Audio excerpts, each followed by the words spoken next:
This is part 2 of Chapter 14, Foreign Policy in the American Government class. So we've already talked about several things as far as the history of our foreign policy and the basic goals of foreign policy. So let's get right into where we left off, is talking about the different instruments of foreign policy. Touched on a couple of these already, but one of the most primary ongoing instruments of foreign policy is diplomacy, where states and their diplomatic corps and their state departments are constantly ongoing, incrementally working with other states in order to improve relations or just gather information, depending on what the relations are between those states. The United States has ambassadors in almost every country in the world. What's interesting about diplomacy, though, is that there is somewhat of a general distrust of diplomacy by the general public. Public opinion doesn't seem to have a very high opinion of diplomacy because it is vulnerable to politics. Whatever a president does with respect to foreign policies, it's very easily criticized by the opposition party, and then when that party gets back into power, they will be somewhat constrained to do some of the same things, and of course the opposition party at that time will then criticize what they do. And if you have to make a deal with a relatively unlikable or authoritarian leader, such if you reached out and made some sort of treaty with somebody like Assad of Syria, that might be a little bit distasteful of the public. And then if a military coup comes around and then overthrows that leader in that country, and then that agreement that we made is pretty much just trash, then people will say, well, yeah, what was the point? Well, of course, the point is that you're always working towards these lines of communication and building those relationships constantly. Another instrument of foreign policy is international organizations in general. We've already talked about how one of the goals of foreign policy is to delegate certain things, particularly global public goods, to international organizations for them to try to work on from a global perspective.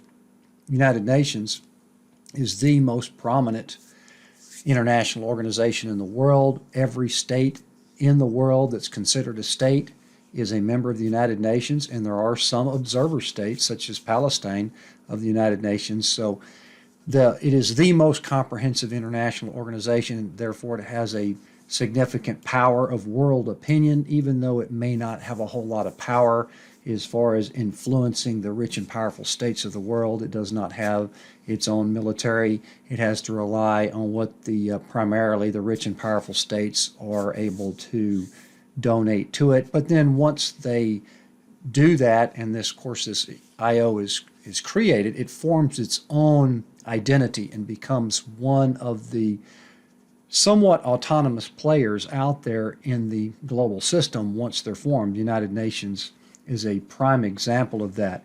It presents a forum for cooperation between states versus being an arm of each individual state, so that there's options to coming together and trying to iron out differences rather than conflict with each other. The United States, being the biggest superpower in the world, does kind of pick and choose its issues with the UN. If it's something that the United States is very much for, they might go ahead and supersede what the UN does and then try to lead that effort. Or if the UN is getting involved in something that the United States is not all that interested in, or it feels like that it may be not promoting U.S. interests and working on issues where the poor states of the world are trying to come together in some sort of collective action, the United States could potentially just kind of ignore that or even work against it. Another instrument in foreign policy is foreign aid, particularly where the rich states of the world provide assistance to the poor countries of the world. Aid means that you don't have to pay it back. This is somewhat controversial, as we'll talk about here in a few minutes, as far as the effectiveness of foreign aid. But there's two basic types of foreign aid. Bilateral is aid where one state is giving to another state. The United States certainly prefers that because that gives them a little bit more ability to manipulate or perhaps try to require that state to do some things. So it's a geopolitical strategy that if we're trying to get this state as an ally in the war on terror, we may offer them aid. The two biggest recipients of foreign aid from the United States are Egypt and Israel. Part of the reason for that is because the U.S. brokered that very instrumental Camp David Accords, which is one of the first major and still upheld and fairly sustainable treaty in the Middle East between Egypt and Israel. Multilateral aid is where the states provide aid to the international organizations such as the UN or the World Bank or the International Monetary Fund, which is the IMF, and then those international organizations then spread it out or dole it out to the poor states in the form of development loans or aid, things like that. Here's the United Nations system. The General Assembly is the large body where they meet to have their resolutions, and there's lots of subsidiary bodies that are funded quite a bit by voluntary contributions to where certain issues such as environment or development or cooperation between corporations and states broken down into these other subunits here to make it more efficient for them to work on. The Security Council has 15 members at any given time. 10 of them are rotating, 5 of them are permanent, and they are the winners of World War II as set up originally. United States, Britain, France, Russia, and China are the permanent members of the Security Council. Somewhat controversial because they have the power of veto. So all 5 of those have to agree on any particular security issue for the Security Council to go ahead and send peacekeeping troops, for example, to a region that may need it. So if just one of the members of the Security Council disagrees with that action or that resolution, then it could veto that and then it would not get done. So even though the Security Council has agreed on quite a bit, particularly on sending peacekeeping missions that have provided some benefits, but it is controversial in that respect with the permanent members having a veto power. The Economic and Social Councils, these are other subdivided groups into regional commissions that are looking at various regions for economic development, social development. Also, there's some interconnected agencies here, such as the WHO and the World Bank and the IMF, that are specialized agencies that are somewhat autonomous but affiliated with the UN. The Secretariat is the administrative arm of the UN, and the International Court of Justice is the court body that was started up by the UN but is now a fairly independent court that looks at disputes between states, and that's something that we would talk about in more detail in another class as far as international legal institutions go. Foreign aid, also known as official development assistance, the money that is sent from the rich countries to the poor countries. The United Nations sets a target for this ODA at 0.7% of gross national income. And as you can see, the United States, as far as that goal goes, is pretty far down on the list. There's only a few countries that actually exceed that goal, not surprising, some of the Scandinavian-oriented countries there. But when you look at the total amount that's given, the United States, of course, is at the top as far as giving the most amount because they have by far the biggest economy. But as far as the individual target goal of 0.7% of GNI, fairly below that, and of course public opinion would not be too happy, as I mentioned, about raising that level from where it is. Sanctions are a very important action that states is typically the first order of action when states want to punish another state for doing something that they do not agree with. These include trade embargoes, such as what has been imposed on Cuba for several decades, bans on certain types of activities or movements, freezing of assets that I mentioned that Carter had done with Iran during the hostage crisis.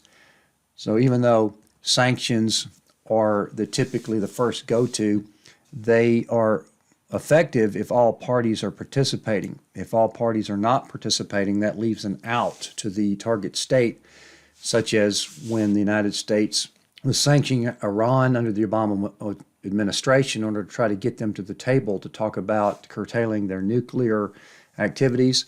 Originally, China and Russia did not want to participate in that sanction because of their own interests that they would receive by either importing oil from Iran or allying with Iran in some way. But once it was more negotiating was undergone and determined that the prevention of them having nuclear weapons was important enough to where eventually Russia and China did participate in the sanction, and that got Iran to the table and an agreement was made. Sanctions could potentially be devastating to the civil society of the target state, not so much the leaders themselves, because they would be still living relatively, lavishly in the authoritarian type states. But prolonged sanctions could have more harm to the civil society. An example of Iraq during the 90s, when those sanctions were imposed on Iraq following the Gulf War to prevent Saddam Hussein from trying to amass more power or pursue nuclear weapons. During the 90s, the decline in longevity was significant, and the increase in child mortality was significant, in part because of the sanctions that were being imposed. And even economists consider sanctions as somewhat of a hindrance to a more effective global economy, similar to tariffs and subsidies and protectionism would be. Well, sanctions are hurting the economy of that country. There's pros and cons of sanctions, but it is still the first go-to in order to avoid conflict, perhaps, or to, in lieu of conflict, to do sanctions initially. Collective security, this is where states form coalitions in their own interests. NATO is an example of that, formed in the aftermath of World War II to provide kind of a security zone around Europe so that they could redevelop as a democratic capitalist system. Of course, that alienated the Soviet Union, which formed its own collective security agreement as well. Bilateral treaties is another example of collective security, which the United States typically prefers because that way they can pick and choose individually who they want to agree with, and as the main superpower, they can kind of be a hub with spokes out in all directions of treaties that fit our own particular interests. The United States is also concerned with being constrained with the collective agreements and of having to follow guidelines that all the other states have to follow, and the United States, being the sole superpower, may not necessarily feel like it needs to do that. And also the issue of taking sides. The United States has, over the past several decades, been putting itself more into a mediator type role. When you look at the Camp David Accords, where the United States was the mediator between Egypt and Israel in that particular agreement, also served as the mediator that helped end the Bosnian War, also had been somewhat of more of a mediator role recently in the Palestinian-Israeli conflict. The current administration, however, is kind of taking sides on that. Military force, obviously, another instrument of foreign policy. The United States has the biggest military in the world. The U.S. spends about as much on national defense as the rest of the world combined. Well, the concept of a just war would mean that war, we're trying to make that a last resort, or in terms of self-defense, or are we using this war as a sense of justice or maintaining the peace? You might argue that the World War II might be the last just war, in that we were brought into it, and it turned out to be a very united purpose to stop Hitler from what he was doing. Now, the debate is whether or not we get into a war over our own national interest or whether it's for humanitarian reasons. Most clearly, national interests are driving sovereign states as to why they would get into any particular conflict, including the United States.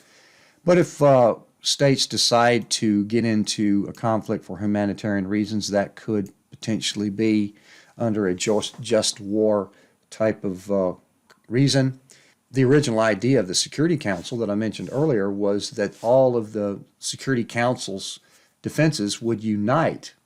Their own militaries would come together and then go and solve that problem out there in the world. And you can imagine how mighty that force would be. Nobody would be able to defend against it, so the Security Council would pretty much come in there and take care of that problem fairly quickly. Now, it might be messy and it might not have long-term benefits, but nevertheless, that was the original intent. So the idea of entering a conflict for humanitarian reasons still may have some just war reasons behind it, but not necessarily in the national interest of a state.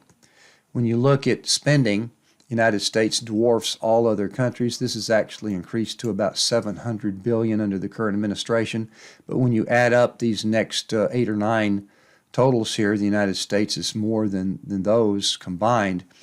And when you look at the rest of the states in the world, most states do not really have that much of a significant military force. So that's why the United States is still considered the unipolar power, the sole superpower in the world because of the amount of national defense that it has. Talking a little bit about terrorism, since 9/11, the United States foreign policy in a lot of the conflict has been focused on this war on terror. We have to clarify the definition of terrorism is fairly clear. It targets civilians, somewhat clandestine. It attempts to influence politics through the killing of innocent civilians. And now, obviously, there's some gray areas here where some groups may be supported or at some point may have had some affiliation with some sovereign states. So the definition of that group could vary depending on a particular state's viewpoint.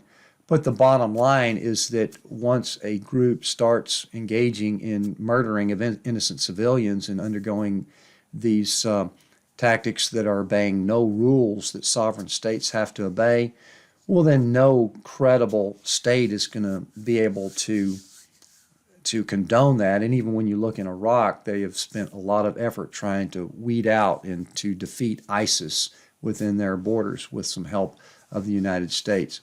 So terrorism has actually increased dramatically since 9/11, when we engaged on the war on terror to try to stamp out or get rid of terrorism in the world, but it has increased dramatically. There's a lot more terrorists in the world now than there was on 9/11, and it's become the cost of versus benefits of terrorism.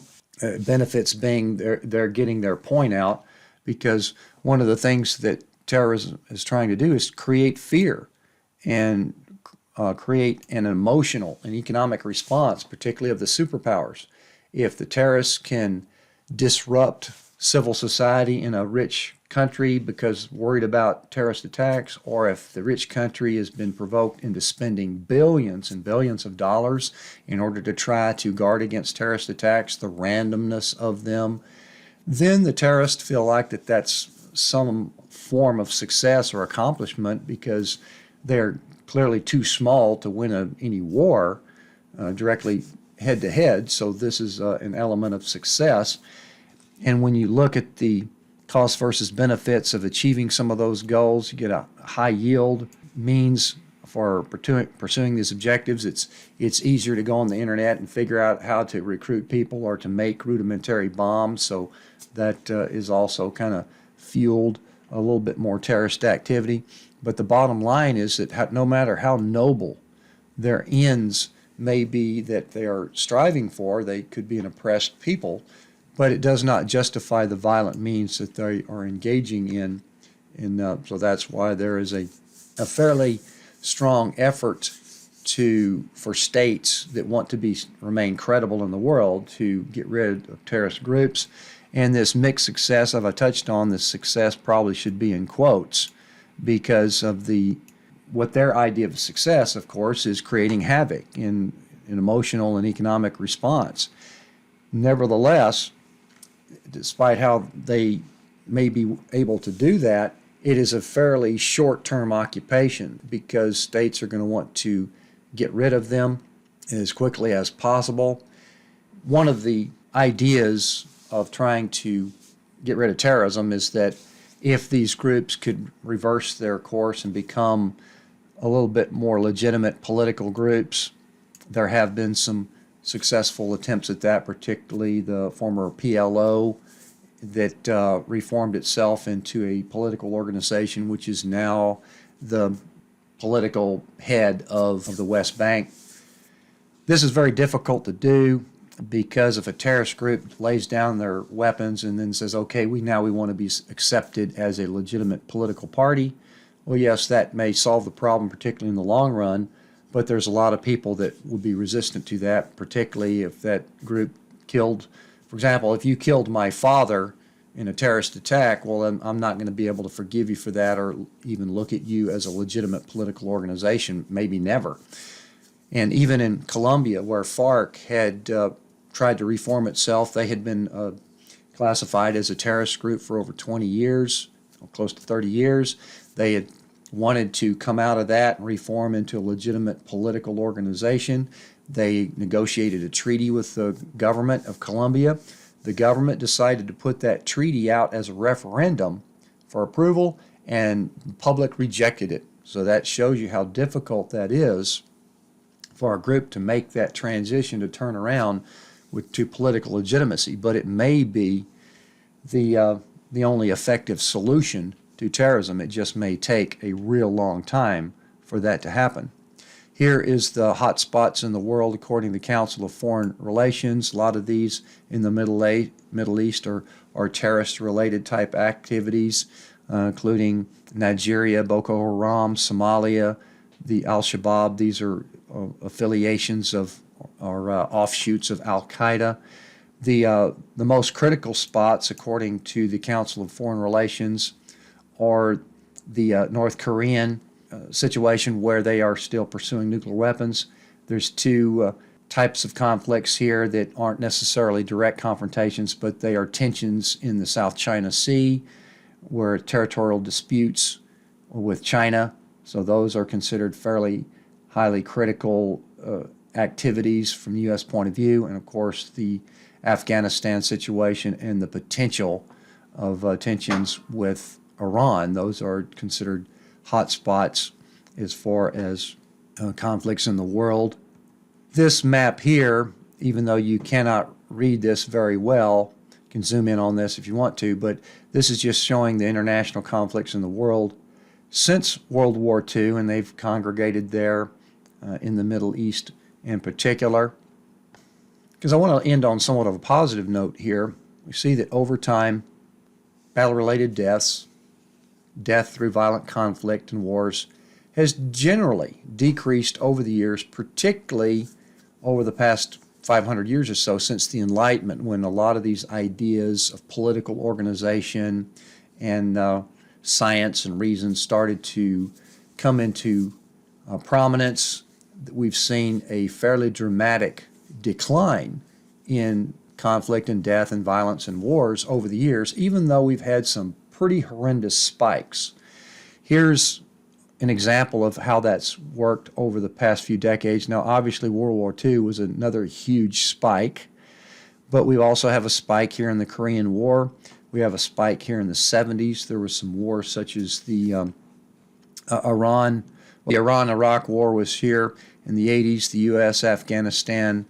the Soviet-Afghanistan War in the 70s, also some flare-ups in the 80s in South America with U.S. involvement in socialist-leaning regimes, spike here around 9/11, and then it levels out, but then another spike here in the last decade of the conflict that's been going on in Syria and Yemen and Ukraine, places like that. But in general, what we see is that conflict has been declining. There'll continue to be spikes, but we have to stay vigilant here. It might be seeing that spikes will get progressively smaller over time. Had a hiccup right here. But what are the reasons for this? Over the course of history over the past 500 years or so, we've had some concepts that have contributed to decreasing violence. One, an expanding moral circle of reciprocity. Reciprocity means that I will treat you the way that I would want you to treat me. And since we are a very groupy species, if we start to expand our circle out to include this reciprocity into increasingly expansive circles of human beings we are welcoming them into this fold of reciprocity. So that is something that has been occurring.